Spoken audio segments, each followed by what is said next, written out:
السلام علیکم، میں ڈاکٹر حسن جاوید اور آپ دیکھ رہے ہیں میرا ڈیجیٹل چینل۔ سنی اتحاد کونسل کے معاملات، کیسے یہ لوگ جو ہے وہ پی ٹی آئی کے لوگ اس پارٹی میں شمولیت کرتے ہیں۔ شیر افضل مروت کو میں نے آپ کو بتایا تھا، اس پہ کوشچن مارک رکھیں۔ اسی طریقے سے میں نے بیرسٹر گوہر کے بارے میں کہا تھا کوشچن مارک رکھیں، دیکھیں کیا ہونے والا ہے۔ اس کی پس پردہ سازش جو ہے ان قریب آپ کے پاس سامنے انفولڈ ہو جائے گی، لیکن اس کے علاوہ ایک بڑی جوڈیشل سازش بھی ہونے جا رہی ہے، اور اس پر آپ حیران ہو جائیں گے کہ یہ کیا بات ہونے والی ہے۔ یہ دو ججز کا جانا نہیں ہے، یہ کسی اور کا لمبا ہونا ہے۔ اب وہ لمبا کیا ہونا ہے اس کے اوپر آپ کو ابھی تک میں خاموش رہتا ہوں، اور آپ کو خود پتہ چل جائے گا جب پردہ اٹھے گا تو آپ پریشان ہو جائیں گے۔ ایک بہت بڑی کانسپریسی ہے، اور ادھر سنی اتحاد کونسل احتجاج اور کیسز کرتی رہ گئی، لیکن کرنے والوں نے اپنا کام کر دکھایا۔ سنی اتحاد کونسل چاہتی تھی کہ انہیں مخصوص نشستیں مل جائیں تو ہی صدارتی الیکشن ہو۔ اس کے لیے انہوں نے پہلے پشاور، پھر سندھ اور کل لاہور ہائی کورٹ سے رجوع کیا۔ ان تینوں عدالتوں نے تحریک انصاف کو کچھ نہ کچھ ریلیف ملا، لیکن حکومت کے سسٹم ٹس سے مس نہیں ہوا۔ پہلے سنی اتحاد کونسل کے صدارتی امیدوار محمود خان اچکزئی کی صدارتی الیکشن ملتوی کرانے کی درخواست مسترد کر دی گئی، پھر عدالتوں کے احکامات اور اسٹے کے باوجود مخصوص نشستوں پر حلف لینے کا عمل بھی جاری رہا۔ یہاں یہ عرض کرنا بڑا ضروری ہے کہ پاکستان میں آئین اور قانون نامی کوئی چیز نہیں ہے۔ اسے نو قانون آئین اسٹیٹ، اس میں کسی قسم کا کوئی قانون اور آئین نہیں ہے۔ 90 دن کے لیے کوئی وزیر اعظم آتا ہے، وہ 6 مہینے کے بعد جاتا ہے، پلان خراب ہو جاتا ہے، اس کے مطابق 1 سال بھی ہو سکتا ہے، پھر بغیر قانون کے مطابق جو ہے وہ کسی بھی چیز کو کر دیا جاتا ہے۔ بغیر قانون کے ایکسٹینشنز ہو رہی ہیں، بغیر قانون کے معاملات کہیں سے کہیں دھر دیے جاتے ہیں، بغیر قانون، اور اس کے مطلب الیکشن اور سلیکشن ایک زمانے میں ہوا کرتی تھی۔ اب اس کی کوئی ریزن اور وجہ بھی نہیں ہے کہ اس کو کب کس کا کیسے وزیر بنا دیا جائے۔ یعنی ٹیکنوکریٹس کے لیے ضروری ہوتا ہے کہ ایک خاص علم ہوتا ہے، ایک خاص سرٹن ڈگریز ہوتی ہیں، اس کے اوپر اس کا بیک گراؤنڈ ہوتا ہے، اس کے اوپر کتنا کام کیا ہوتا ہے، تب جا کر کے کوئی آپ بات کر سکتے ہیں۔ لیکن پاکستان میں یہ سارا کا سارا ہی گلبل ہو گیا ہے، سارا کا سارا معاملہ ڈگ بگ ہو گیا۔ کوئی قانون نامی چیز نہیں ہے، کس کو کب بغیر وجہ کے پکڑ لیا جائے اور کس کو کب وزیر اعظم بنا دیا جائے، کس کو کب صدارت دے دی جائے۔ اور آپ نے یہ بھی دیکھ لیا کہ اب آٹا بک رہا ہے نواز شریف کی تصویر والا۔ آپ اندازہ کیجئے کہ قانون کے اندر اس کی کیا اجازت ہے کہ حکومت وقت جو ہے وہ اپنی تشہیر کرے۔ بہرحال سارا قانون چوپٹ ہو چکا ہے۔ اب جو کچھ ہونے والا ہے وہ کچھ اور خطرناک باتیں جو میں نے آپ کو بتائیں، اس کے ساتھ میں کنٹینیو کرتا ہوں۔ اب صدارتی انتخابات جو ہیں وہ کرا دیے گئے۔ اس صدارتی انتخابات میں آصف علی زرداری بھاری ووٹ لے کر دوسری بار پاکستان کے صدر بن چکے ہیں، جو متوقع طور پر کل حلف بھی لے لیں گے۔ مجموعی طور پر قومی اسمبلی، سینٹ اور چاروں صوبائی اسمبلی سے Asif Zardari 410 vote electoral vote لے کر صدر پاکستان منتخب ہوئے، جبکہ محمود خان اچکزئی نے 180 الیکٹورل ووٹ حاصل کیے۔ Not bad. سینٹ اور قومی اسمبلی سے آصف علی زرداری کو 255، محمود خان اچکزئی کو 119 ووٹ ملے۔ یاد رکھیں یہ بڑا سمپل میتھ نہیں ہے، بڑا کیلکولیٹو میتھ تھا۔ کتنے لوگوں کو انہوں نے تھوڑی دیر کے لیے روکا بھی کہ نمبرز جو ہے وہ سٹرونگ رہے آصف علی زرداری صاحب کے۔ یہ بڑی لمبی گیم ہے۔ پنجاب اسمبلی سے آصف زرداری کو 246 اور محمود اچکزئی کو 100 ووٹ ملے۔ سندھ اسمبلی سے آصف زرداری کے 151 اور محمود اچکزئی کو 9 ووٹ ملے۔ بلوچستان اسمبلی سے آصف زرداری کو 47 ووٹ ملے، جبکہ محمود خان اچکزئی کو 1 بھی ووٹ نہیں ملا۔ خیبر پختونخوا اسمبلی سے محمود خان اچکزئی نے 91 ووٹ اور آصف زرداری نے 17 ووٹ حاصل کیے، 1 ووٹ مسترد ہوا۔ اس طرح آصف علی زرداری بھاری اکثریت سے کامیاب ہو گئے۔ انہوں نے نہیں ہونا تھا تو کس نے ہونا تھا؟ از اے ماسٹر پلانر اور along with another planner، اور جو بڑا پلانر ہے اس کا آپ کو ان قریب میں بتاؤں گا۔ اب دوسری جانب نئے انتخابات کے بعد ایک خصوصی بندوبست کے ذریعے شہباز شریف دوبارہ وزیر اعظم بن تو گئے، لیکن ان کو وزیر اعظم بنانے کے لیے کیا کیا پاپڑ بیلے گئے، یہ کہانی اتنی لمبی اور تلخ ہے کہ اسے بتاتے ہوئے روح کانپ اٹھے گی آپ لوگوں کی۔ مجھے تو پتا تھا کہ آپ کے ساتھ کیا ہونے والا۔ شہباز کو وزیر اعظم بنانے کے لیے اتنے پاپڑ بیلے گئے کہ اہم ادارے تک تقسیم ہو گئے ہیں۔ جن میں عدلیہ سر فہرست ہے۔ اسمبلی میں وہ عوامی نمائندے بیٹھے ہیں جنہیں عوام سر پر بٹھائیں، لیکن عدالت کے انصاف کو عوام نہیں نظام بناتا ہے۔ اسی نظام سے عدالت چلتی ہے۔ یہ نظام پہلے سے طے شدہ قواعد و ضوابط، قوانین و آئین کے مطابق کام کرتا ہے، لیکن ہمارے ہاں ایسا ہوتا نہیں ہے۔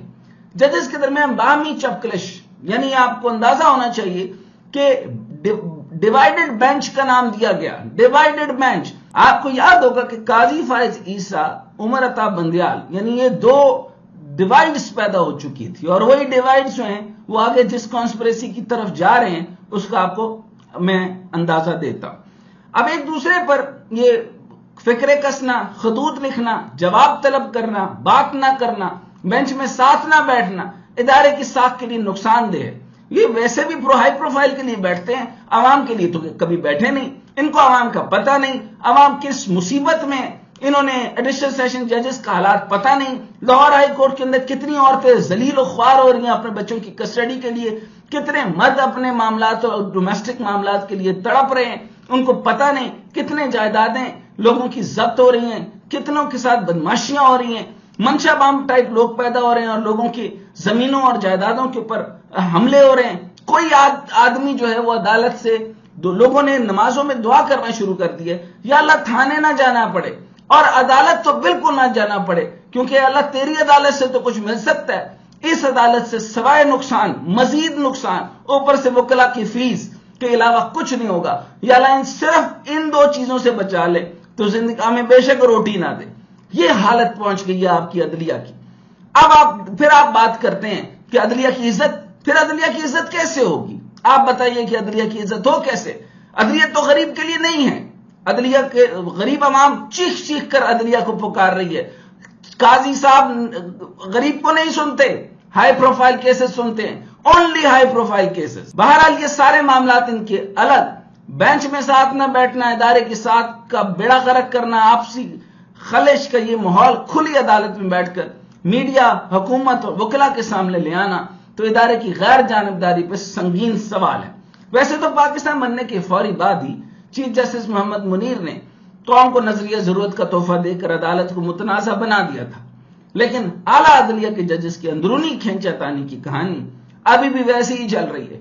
ابھی 2 روز کے سنائے گئے ایک فیصلے کو ہی دیکھ لیں۔ 2 روز قبل جوڈیشل کونسل نے سپریم کورٹ کے پہلے سے مستعفی جج کو کوڈ آف کنڈکٹ کا مرتکب قرار دے دیا۔ حالانکہ برسوں سے روایت اور قانون یہی تھا کہ جب کوئی جج استعفیٰ دے تو ان کے خلاف کوئی بھی کیس ہو وہ ختم ہو جاتا ہے، اس کیس پر مزید کارروائی رک جاتی ہے، لیکن جب قانون آئین کی جگہ جب ضد اور ہٹ دھرمی غالب آ جائے گی پھر ایسے ہی فیصلے آتے ہیں جیسا کہ اب آیا۔ سپریم جوڈیشل کونسل نے جسٹس ریٹائرڈ مظاہر نقوی کو مس کنڈکٹ کا مرتکب قرار دیا اور کہا کہ انہیں بطور جج عہدے سے ہٹایا جانا چاہیے تھا۔ اعلامیہ کے مطابق جسٹس ریٹائر مظاہر نقوی کے خلاف 9 شکایتیں آئیں جن کا جائزہ آئین کے آرٹیکل 206 کی شق 6 کے تحت لیا گیا۔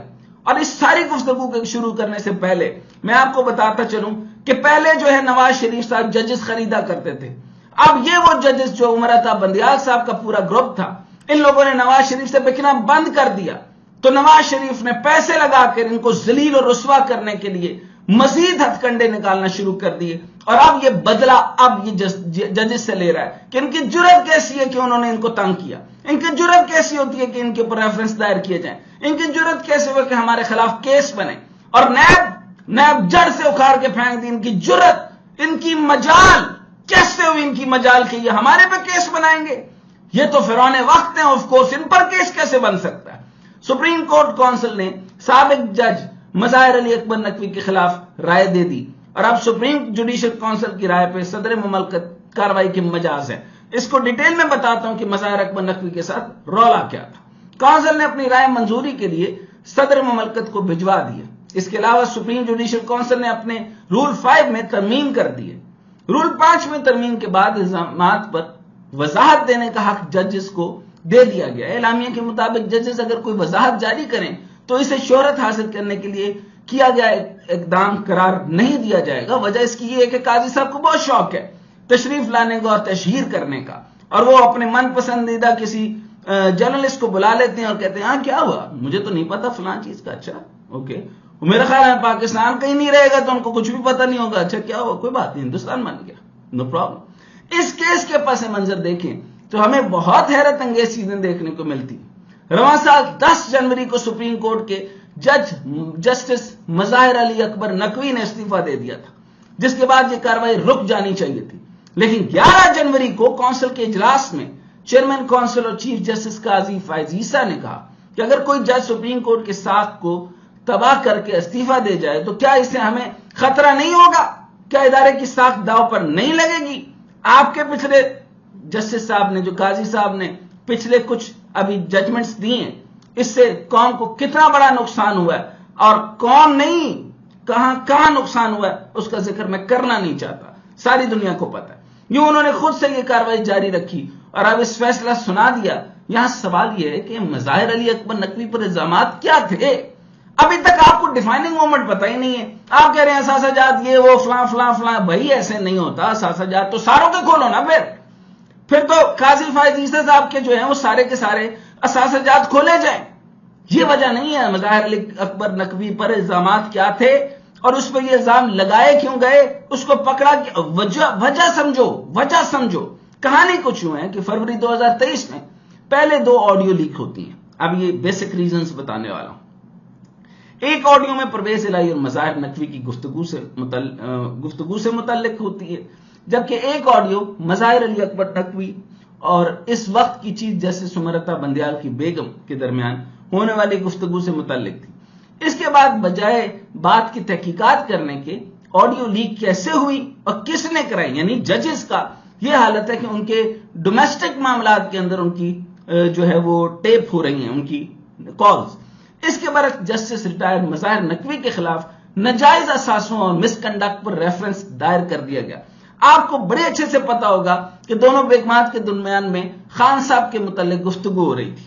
اب آپ یہاں سے اندازہ کیجئے کہ مطلب زہر کسی اور بات کا ہے, نکالا کسی اور بات پر. یعنی جہاں پر کسی کو کارل مارکس کے زمانے میں ایسا ہوتا تھا کہ کسی عزت دار آدمی کو جو ہے وہ ذلیل کرنا تو بڑے سے بڑے فیوڈل کے اوپر جو ہے وہ آپ مرغی چوری کا الزام لگا دیتے تھے. ادھر معاملہ وہ کچھ اور تھا. ڈسکشن اگر آپ غور سے سنیں تو کیا اس میں غلط تھا یا نہیں تھا یہ تو فیصلہ آپ کریں گے. آپ کو پتہ لگ گیا کہ ان کو کس کے حق میں بات کر رہی تھی, تو سزا ان کو جسٹس مظاہر نقوی کے خلاف ناجائز اثاثوں اور مس کنڈکٹ پر ریفرنس دائر کر دیا. ان شکایت میں ان جائیدادوں کی تفصیلات بتائی گئی تھی جو انہوں نے مبینہ طور پر اپنے سروسز کے دوران بنائی, یعنی بلیک میلنگ. ریفرنس میں جسٹس مظاہر اکبر نقوی ان کے بیٹوں کے نام مشکوک انداز میں خریدی گئی جائیدادوں کی دستاویز منسلک تھی. اس شکایت میں جسٹس مظاہر اکبر نقوی کی بیٹی کو برطانوی بینک اکاؤنٹ میں بھیجے گئے پاؤنڈز کی رسید بھی منسلک تھی. شکایت کے ساتھ منسلک دستاویز میں کہا گیا کہ جسٹس مظاہر اکبر نقوی نے 2021 میں گلبت لاہور میں 2 کنال 4 مرلے کا پلاٹ 4 کروڑ 44 لاکھ میں خریدا, جبکہ اسے 7 کروڑ 20 لاکھ کا ڈکلیئر کیا گیا. ان دستاویز میں یہ بھی کہا گیا کہ جسٹس مظاہر اکبر نقوی نے یہ پلاٹ 2022 میں 13 کروڑ میں اپنے مبینہ فرنٹ مین محمد صفدر کو فروخت کر دیا اور بعد ازاں اسے 4 کروڑ 96 لاکھ روپے کا ڈکلیئر کیا. اس دستاویز میں یہ بھی الزام عائد کیا گیا کہ مذکورہ جج کی بیٹی کی فورن کرنسی اکاؤنٹ میں 10,000 برطانوی پاؤنڈ دبئی سے ٹرانسفر کیے گئے. یہ بھی بتانا چاہیے کہ مریم اورنگزیب کے جو ہے دبئی کے اکاؤنٹ میں کتنے پیسے ٹرانسفر کیے گئے تھے اس کی ڈیٹیل نہیں مانگی انہوں نے, اور مریم نواز صاحبہ کی جو صرف اسی حلقے کے اندر کروڑوں کی جو ہوئی ہے اور اربوں اور خربوں کی جو ٹرانزیکشنز ہیں وہ بھی نہیں بتائی. کام تو وہ کچھ کرتی نہیں لیکن ٹرانزیکشنز کا نہیں بتایا. یہ دستاویز الزام کے حد تک تھے لیکن ان الزام پر کارروائی جاری رکھی گئی. جسٹس مظاہر نقوی نے کونسل کی کارروائی روکنے کے لیے درخواست دائر کی جسے 9 جنوری کو مسترد کر دیا گیا. اپنی وضاحت میں جسٹس مظاہر نقوی نے یہ الزام لگایا تھا کہ میرے خلاف شکایت سیاسی نوعیت کی ہے. ویری ٹرو, بالکل سیاسی ہے, اور شکایت کرنے والے کا تعلق مسلم لیگ نون سے تھا. یہ سب 18 مئی 2022 کے نوٹ کے بعد شروع ہوا, کیونکہ میں نے کہا تھا نون لیگ کرپشن کیسز میں تفتیشی افسران کے تبادلے, تعیناتی اور نئی تقرریاں مشکوک تھیں. اس کے علاوہ مسلم لیگ نون میرے اس لیے بھی خلاف ہے کیونکہ میں ان کے خلاف بہت سے کیسز کے فیصلے دے رکھے. اس کیس میں ایک اور تنازع اس وقت ابھر کر سامنے آیا جب جسٹس اعجاز الاحسن کو سپریم جوڈیشل کونسل کا رکن کے حیثیت سے جسٹس مظاہر اکبر نقوی کو شو کاز نوٹس جاری کرنے کی مخالفت کی اور اسے ایک عاجلانہ، غیر ضروری اور طے شدہ قانونی معیار کے خلاف قرار دیا، لیکن ان کی بات بھی نہیں سنی گئی اور انہوں نے اسی بنا پر استعفیٰ دے دیا۔ حالانکہ justice Ijaz ul Ahsan supreme court کی سینیورٹی میں تیسرے سینئر ترین جج تھے، جنہوں نے جسٹس قاضی فائز عیسیٰ کی ریٹائرمنٹ کے بعد رواں سال اکتوبر میں انہیں ملک کا آئندہ چیف جسٹس بننا تھا اور اگست 2025 میں ان کی ریٹائرمنٹ ہونا تھی۔ جسٹس اعجاز الاحسن نے 9 ماہ اور 9 دن تک چیف جسٹس رہنا تھا، تو اگر یہ جسٹس اعجاز الاحسن آ جاتے، جس کا ان کو پتہ چل گیا تھا کہ ان کے ساتھ اس کے علاوہ کہیں ان کی یعنی جاب کے اندر ہی کوئی ریفرنس نہ دائر کر دیں، ان کے ساتھ کیا معاملات پیش آئیں گے اور کیا کچھ ہونے والا ہے، انہوں نے عقل مندی کے ساتھ استعفیٰ دے دیا، وہ ایک الگ بات ہے۔ اور اس کے بعد میں بتاؤں کیا ہونے والا ہے، ان کو آگے کی بھی بات پتہ تھی اور صرف ہنٹ کے طور پہ بتا رہا ہوں، صرف اور صرف ہنٹ، مبینہ ہنٹ دے رہا ہوں، قاضی صاحب نہیں جائیں گے، لیکن اس کے باوجود یہ کاروائی جاری رہی۔ یہاں سوال یہ ہے کہ مسلم لیگ نون اور پیپلز پارٹی ان دونوں ججز کے خلاف کیوں تھی؟ کیونکہ اکثر یہ دونوں جماعتیں جلسوں میں بھی ان ججز پہ تنقید کرتی رہی اور یہ بھی کہتی رہی کہ ایک ادارے سے تو عمران خان کی باقیات کا خاتمہ ہو گیا، لیکن دوسرا ادارہ یعنی عدلیہ، ان میں ان کے ہم نوا موجود ہیں۔ یہ بہت غصہ رہا نواز شریف صاحب کو، انہوں نے کہا میرے پاس پیسہ، مال و دولت میں نے لٹا کے ججز کے گھر مرسیڈیز وغیرہ بھیج کے ان کے ہر ہفتے ان کے والد صاحب سے لے کر اب تک جو ہے وہ زبردست بڑی بڑی پیٹیاں ڈالے جاتے ہیں اور وہ جو ہے اس میں ڈرائی فروٹ اور سب کچھ دیتے ہیں اور مرسیڈیز اور کسی آئیوی لیگ میں کس نے پڑھنا ہے اس کا معاملہ چلتا تھا۔ یہ ججز پیسے بھی نہیں لے رہے اور میرے حق میں بھی نہیں ہے، اب کیا یہ واقعی میرا پیسہ چلنا بند ہو گیا؟ اس چیز کا بہت غم تھا نواز شریف صاحب کو۔ بہرحال جسٹس ثاقب نثار، ان کے بعد جسٹس کوسا اور عطا بندیال کے دور میں یہ دونوں ججز اہم کیسز کی سماعت کا حصہ ہوتے تھے، یعنی جو اکبر نقوی اور اعجاز الاحسن صاحب کی بات کر رہا ہوں۔ اور یہ وہ دور تھا جب عدالتوں میں انہی کے دو جماعتوں کی کرپشن سمیت بہت سے کیسز موجود تھے۔ کیسز کی اہمیت کا اندازہ آپ کو اس بات سے بھی لگا سکتے ہیں کہ جسٹس نقوی نے 2017 میں سانحہ ماڈل ٹاؤن کا کیس بھی سنا۔ او میرے اللہ، آپ کو اب اندازہ ہو جائے گا کہ جسٹس نقوی کتنے امپورٹنٹ آدمی تھے۔ جسٹس مظاہر نقوی نے 13 جنوری 2020 میں سابق صدر جنرل ریٹائرڈ پرویز مشرف کو سنگین غداری کیس میں سزائے موت سنانے والی خصوصی عدالت کی نہ صرف تشکیل کو غیر قانونی قرار دیا بلکہ اس میں ہونے والے تمام تر کارروائیوں کو بھی کالا دم قرار دے دیا۔ اب یہ اپنے طور پہ تو اکبر نقوی کے ساتھ کر لیں جو کرنا ہے، لیکن انہی کو لانے والوں نے انہی کے خلاف ماڈل ٹاؤن کا کیس اکبر نقوی صاحب نہ صحیح تو ہو سکتا ہے ایک وقت ہے کہ قاضی فائز عیسیٰ صاحب جو ہیں اس کیس کو دوبارہ کھول لیں، پھر کیا بنے گا شہباز شریف آپ کا۔ جسٹس اعجاز الاحسن اور جسٹس مظاہر اکبر نقوی اس 2 رکنی بینچ میں شامل تھے جنہوں نے لاہور کے سابق CCPO لاہور غلام محمد ڈوگر کی ٹرانسفر کے کیس میں پنجاب اور صوبہ خیبر پختونخوا میں منتخب حکومتیں ختم ہونے کے بعد مقررہ 90 دنوں میں انتخاب کروانے کے لیے اس وقت کے چیف جسٹس عمر عطا بندیال کو از خود نوٹس لینے کے بارے میں خط لکھا تھا۔ جسٹس اعجاز الاحسن اور جسٹس مظاہر اکبر نقوی اس 5 رکنی بینچ کا بھی حصہ تھے جس نے فوجی عدالتوں میں عام شہریوں کے مقدمات چلانے کو خلاف آئین قرار دیا تھا۔ اس کے علاوہ جسٹس اعجاز الاحسن اور جسٹس مظاہر اکبر نقوی ان اقلیتی 5 ججز میں شامل تھے جنہوں نے پارلیمنٹ سے منظور ہونے والی پریکٹس اینڈ پروسیجر ایکٹ کے خلاف فیصلہ دیا تھا۔ جسٹس اعجاز الاحسن سابق وزیر اعظم نواز شریف کے خلاف احتساب عدالت میں چلنے والے مقدمات کے حوالے سے مانیٹرنگ جج تعینات کیا گیا تھا ان کو، یہ بھی ان کا ایک جرم تھا نواز شریف کی نظر میں، فرعون وقت کی نظر میں۔ اس کے علاوہ دونوں جج صاحبان کو سابق چیف جسٹس عمر عطا بندیال کی قریبی ساتھی سمجھے جاتے تھے۔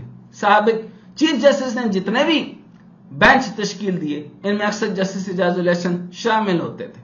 اب صورتحال یہ کہ قاضی فائز عیسیٰ یہاں رکنے والے نہیں ہیں، ان کی امپائریس حکومت کو اب 2/3 اکثریت حاصل ہو گئی ہے اور بعید نہیں کہ جلدی ایسی ترامیم بھی کروا لیں جس میں سپریم کورٹ کے چیف جسٹس کی مدت ملازمت میں توسیع ہو سکے۔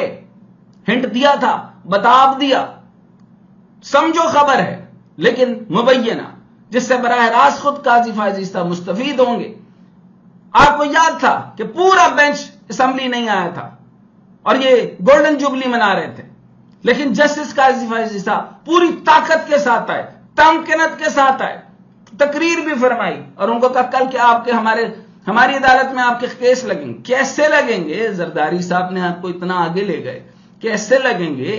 آپ کو کوئی بات یہ ہٹا نہیں سکتا کہ آپ جو ہے وہ صدر زرداری کے جج ہیں، اس میں کوئی شک ہونا نہیں چاہیے، اور ایکسٹینشن حاصل کریں گے۔ اب یہ ایکسٹینشن حاصل ہو رہی ہے۔ تحریک انصاف پر سختیاں کر کے مراد حاصل کرنے والوں میں اکیلے قاضی صاحب ہی شامل نہیں ہیں، بلکہ ایک بہت لمبی لائن ہے جو اس چیزوں کی منتظر ہے۔ ان کی باری کب آئے گی؟ چند ایک کا نمبر لگ چکا ہے اور بہتوں کا لگنے والا ہے۔ مثال کے طور پہ سرفراز بگٹی نوازے جا چکے، انوار الحق کاکڑ منتظر ہیں، اس طرح قاضی صاحب کی ایکسٹینشن کا پلان بن چکا ہے۔ تو نگران وزیر اعلیٰ پنجاب محسن نقوی اب وہ پینجا لگانے کے لیے صرف تشریف لا رہے ہیں۔ انہوں نے پہلے یس باس کر کے سب لوگوں کو پینجا لگایا، بے دھڑک ہو کے، جیسے ان کے گھر میں بچے بچیاں نہیں ہیں، جیسے ان کے پاس کچھ نہیں ہے، جیسے لوگوں کی وہ عزتیں پامال کرتے رہے۔ بے شمار عورتیں، خواتین، عالیہ حمزہ ٹائپ خواتین جو ہیں، وہ گھر میں جن کے 2-3 بچے ہیں اور ان میں سے بیمار بچہ بھی ہے، لیکن ان کو ماں سے الگ کر کے اندر جیل میں بند کیا ہے۔ یہ ریاستی جبر جو ہے، یہ نقوی صاحب کے ان کے سارے فیتے ان کو لگائیں۔ یہ قوم ایسی بیوقوف قوم بن رہی ہے کہ ان کے پل یاد رکھ رہی ہے جو انہوں نے اس پورے پاکستان کے ساتھ کر دیا ہے، خاص طور پہ پنجاب کا، یعنی زرداری صاحب کا بغل بچہ بنا دیا پنجاب کو۔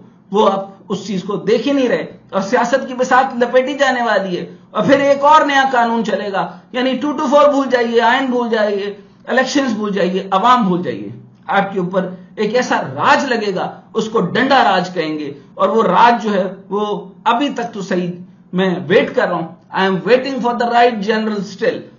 اب بہرحال جو ہے وہ جو نوازے جانے والوں میں نگران وزیر اعلیٰ پنجاب محسن نقوی جلد سینیٹر بنیں گے، جس کے بعد انہوں نے وفاقی وزیر داخلہ کا قلم دان دیا جائے گا، جس سے وہ پھینٹا کھینچ کے رکھیں گے، اور طرفہ تماشا یہ کہ وہ پی سی بی کے چیئرمین بھی رہیں گے، یعنی چوپڑیاں تین نال دو لو جی موج کریں۔